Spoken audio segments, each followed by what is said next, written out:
ঘন কুয়াশার কারণে প্রায় 9 ঘন্টা বন্ধ থাকার পর দেশের গুরুত্বপূর্ণ দৌলতদিয়া পাটুরিয়া নৌ রুট ফেরি চলাচল শুরু হয়েছে। আজ শুক্রবার সকাল 10:30টার দিকে নদীতে কুয়াশার ঘনত্ব কেটে গেলে পুনরায় এ রুটে ফেরি চলাচল শুরু করে।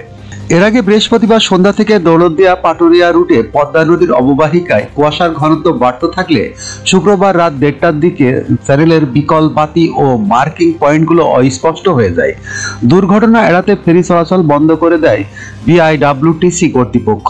এদিকে দীর্ঘ সময় ফেরি চলাচল বন্ধ থাকায় দৌলতদিয়া প্রান্তে নদী পারাপারের অপেক্ষায় সিরিয়ালে আটকা পড়েন বেশ কিছু যানবাহন। এ সময় তীব্র শীতে ভোগান্তিতে পড়েন যাত্রী ও যানবাহনের চালকরা। বিআইডব্লিউটিসির দৌলতদিয়া ঘাট শাখার ব্যবস্থাপক মোহাম্মদ সালাউদ্দিন জানান, কুয়াশার ঘনত্ব কমে যাওয়ায় সকাল 10:40 থেকে এ রুটে পুনরায় ফেরি চলাচল শুরু হয়েছে। বর্তমানে এ রুটে 15টি ফেরি দিয়ে যাত্রী ও যানবাহন পারাপার করা হচ্ছে। যখনকার খবর তখনই দেখতে চোখ রাখুন সুন 24 টিভিতে। চ্যানেলটি সাবস্ক্রাইব করুন।